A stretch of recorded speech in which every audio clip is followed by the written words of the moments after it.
뭐냐? 국민의힘이 경기 김포시를 서울시에 편입한다는 방안을 지금 당론으로 추진한다는 거고요. 선거용 아니냐 이렇게 물어보니까 아니다라고 얘기를 합니다. 근데 문제는 이게 천공이라고 하는 그 이상한 사람하고 계속 연결해서 얘기가 된다는 겁니다. 2년 전 유튜브 강의에서 천공이 서울과 경기도가 하나가 돼야 한다 이렇게 발언했다는 겁니다. 저는 사실 이 유튜브를 본지를 못했었었는데 한 달 전에 됐다는데요? 한 달 전에 그렇죠. 한 달 전에도 또 똑같은 얘기가 나왔다는 거예요. 아니 무슨 천공이라는 사람이 무슨 말만 하면 그게 대통령 입에서 쭉쭉쭉 나옵니까? 도대체 한두 번도 아니고.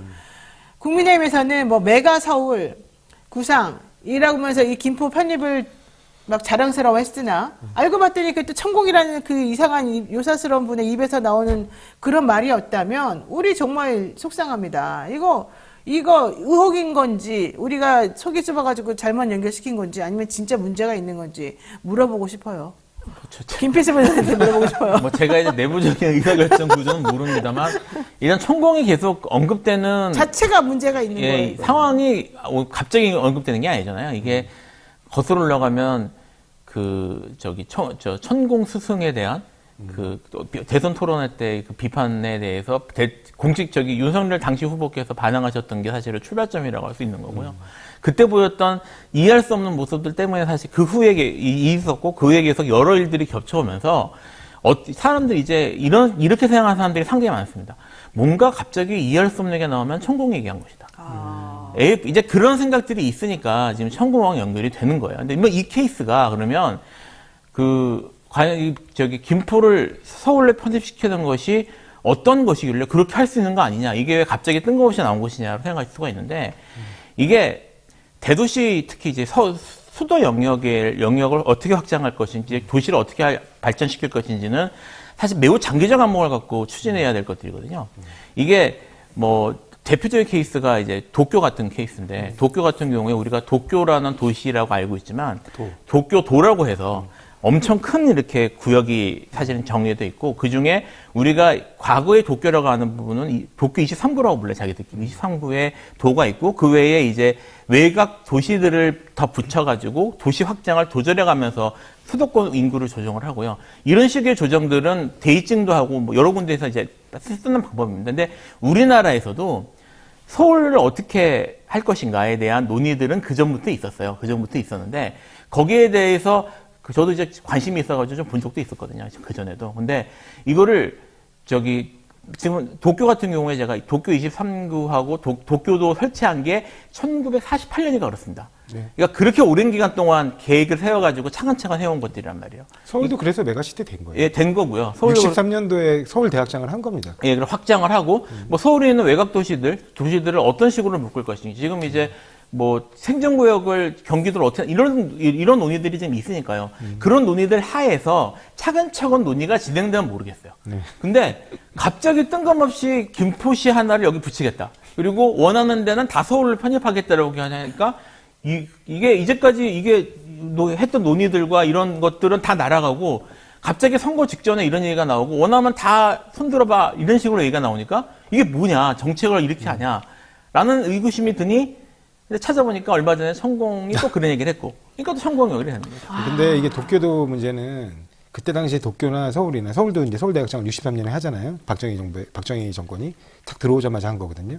그런 것들은 그 당시에 일본이나 우리나 공통점이 있어요. 뭐냐면, 어느 한 곳을 집중해서 키우자는 집중 성장론이에요. 그 집중 성장론으로 이른바 서구 열강과 그 경쟁을 하려면 어떤 특정 대도시에 경쟁력이 생겨야 되는데 경쟁력이 생기기 위해서는 인프라를 다 하나씩 모아보자. 우리는 가진 게 없으니까. 그렇게 해서 출발했던 거고 지금의 화두는 오히려 달라요. 뭐냐면 이른바 균형 성장론이거든요. 네. 그래서 우리가 지금 이른바 부울경 메가시티, 뭐 충청 메가시티론이 자꾸 나오는 게 뭐냐면 지역 소멸 위기를 겪고 있는 곳에서 그 나름대로 과거에 집중적인 그 시설 인프라를 집중시켜서 어느 한 지역으로 그리고 나머지 지역을 유기적으로 연결을 해서 전체적으로 지방이 소멸되지 않게 그리고 핵심 거점 지역으로 중심 발전을 시키자 이런 논인데 서울을 그렇게 해버리면 서울로 모든 게 다 빨려 들어옵니다. 그러니까요. 그러면 안 돼요. 네, 오히려 지방들이 다 죽어요. 그러니까 지금 이게 어떤 장기적인 안목에서 나온 게 아닌 게 이런 식으로 논의해 본 적도 없어요, 사실은. 갑자기 어느 날 김포시 하나만 붙여보자. 이렇게 얘기해 본 역사가 없습니다. 우리가 행정구역 개편을 논의할 때 항상 그 지방도시 소멸을 막기 위한 메가시티론하고 그다음에 서울을 어떻게 분권화할 것인가. 예를 들면 서울과 경기를 합쳐서 뭐 8개 권역으로 나눈다든가 뭐 서울을 4개 권역으로 나눈다든가 이런 논의가 있었어도 이거를 갑자기 이렇게 메가시티화 하자는 얘기가 없었어요. 네. 그리고 외국에서도 지금 메가시티론이 나오는 거 예를 들면 맨체스터나 이런 데들도 지방소멸 위기를 겪고 있는 곳에서 나오는 얘기들입니다. 자, 신인식님께서 김포 서울 편입할 생각 말고 서울에 있는 공기업 빨리빨리 지방 이전하고 국토 균형 발전을 이루어야 되는 거 아니겠습니까? 하셨는데 그동안에 우리 정책의 방향이 균형 발전이었고 서울로 너무 몰리는 거를 막아보자, 좀 분산해보자, 지방을 좀 살려보자 이런 얘기였기 때문에 갑자기 김포를 서울에 편입시킨다는 얘기는 그러한 기조하고 완전히 반대되는 얘기라는 걸 예, 그것뿐만 아니라 알 수가 없어요. 현실적인 문제도 있어요. 예를 들면 이준석 대표가 어제 지적한 것처럼 쓰레기 처리장? 아니 쓰레기 처리장이나 이런 오염 시설들이 그 서울의 외곽 쪽으로 배치될 그렇죠. 확률이 높기 네, 때문에 오히려 김포 시민들한테는 더 불리해질 수도 있고 그것뿐만이 아니고 이제 예를 들어서 지금 가장 큰 현안이 교통이에요, 김포가. 지금 서울 출퇴근 인구들의 네. 교통 문제인데 지하철 5호선, 9호선 연장이 수건 사업입니다. 네. 근데 그 수건 사업이 오히려 더 밀릴 수가 있어요. 왜냐하면 이준석 대표가 지적한 것처럼 우리 그 도시철도계 관련 법령에 따르면 이게 서울시 도시철도로 편입이 돼버리는 순간에 서울시 예산을 7을 써야 돼요. 국비는 3 이상 지원해 줄 수가 없습니다. 아, 그렇군요. 예, 4 이상을 지원해 줄 수가 네. 없어요. 그러니까 6대 4가 돼야 돼요. 근데 오히려 이게 만약에 국가사업이 국가사업이 아니라 도시철도가 아니라 광역철도로서 철도청으로 들어가서 정부 사업이 돼버리게 되면 지금처럼 네. 그 추진하는 게 정부 사업이 돼버리게 되면 국가가 7까지 지원할 수 있습니다. 그래갖고 보통 7대 3으로 해요. 다. 지자체가 3위 하고. 그 다음에 예산자 일권도 떨어져요. 예를 들면 같은 인구, 김포가 지금 한 40만 인구거든요. 같은 인구가 예를 들면 대표적인 게 이제 구로 같은 인구예요. 근데 구의 예산에 김포시가 2배가 넘어요. 왜냐면 국토 균형 발전 차원에서 여러 가지 교부세들을 줍니다. 네. 근데 그런 세금 혜택들이 다 사라지게 돼요. 자, 지금 김종민 의원이 이렇게 얘기하는데요. 김포시 서울 편입은 신호탄이다. 내가 알고 있는 카드만 벌써 6개인데 민주당 큰일 났다. 민주당 긴장해라. 이런 얘기를 지금 했습니다. 김종민 의원은 이미 이 얘기를 하면서 되게 심각한 상황이기 때문에 민주당이 대응을 잘해야 된다. 이렇게 얘기를 하고 있는 건데요. 민주당에서는 그러면 어떻게 하겠다는 겁니까? 지금 현재.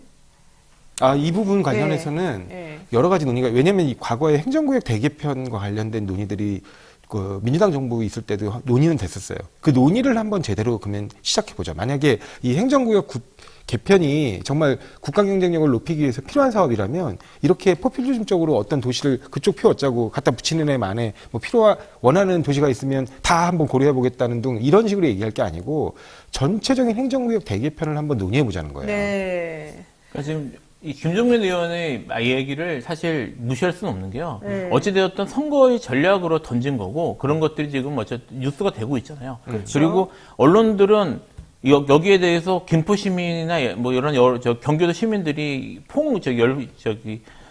격렬하게 이제 긍정적으로 반응하고 있다는 식으로 뉴스를 내고 있습니다. 물론 그 근거를 보면 그 국민의힘 당원들 대상으로 한 그렇죠. 조사를 기준으로 했다는 건데 사실 뭐 우리나라 언론들이 그런 측면에서 공정할지 여부에 대해서 의문이 계속 있었으니까 어쨌든 그런 식으로 띄우기를 하고 있는 거기 때문에 여기에 대해서 민주당이 제대로 대응을 해야 되는 건 맞아요. 선거 전략상.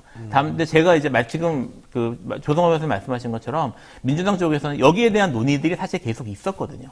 있었고 뭐 제가 알고 있기로는 사실은 오히려 반대로 지금 서울 외곽 지역 구들을 별도의 시로 분리하는, 그러니까 서울을 오히려 해체하는 식의 논의들도 많이 있었어요. 그게 오히려 균형 발전에 도움이 된다는 얘기도 있었는데, 이런 논의들을 열어놓고 같이 하는 쪽으로 지금 방향을 잡고 가는 것 같습니다. 다만, 이런 식의 게 원칙적으로 옳은 방향이긴 한데, 선거 전략상, 선거는 지금 단기적으로 대응을 해야 되는 거니까, 선거 전략상 어떻게 대응을 할 건지, 지금 국민의힘에서는 이거 지금 법을 해야 되거든요. 네. 법은 발의하겠다는 말이 지금 나오고 있는데, 법안 발의할 경우 어떻게 대응할 건지에 대해서는 선거 전략상 신중하게 대응을 해야 될 것 같아요.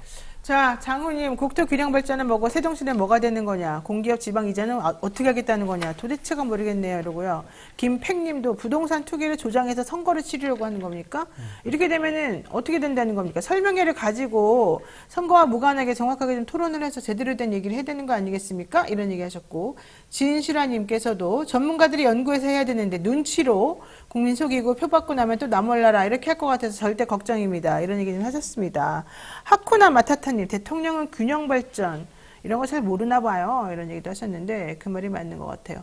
자, 그럼에도 불구하고 이 김포시나 이런 쪽을 서울에 편입한다는 얘기는 그 동네에 살고 계시는 분들이나 분당이나 일산이나 이런 쪽에 그 경계 서울과 이 경기도의 경계에 살고 계시는 분들 입장에서는 사실은 상당히 유혹적인 그러한 아젠다가 될 수밖에 없습니다. 이제 이러면서 또다시 분란이 야기되고 실질적으로 그동안 추진해왔던 여러 가지 정책들이 다 엉망진창이 돼버리는 꼴이 되어서 이걸 여당이 던져놓는 게 과연 맞는 것인가? 저는 이 부분에 대해서도 좀 반성을 좀 해야 될 거라고 생각합니다. 자,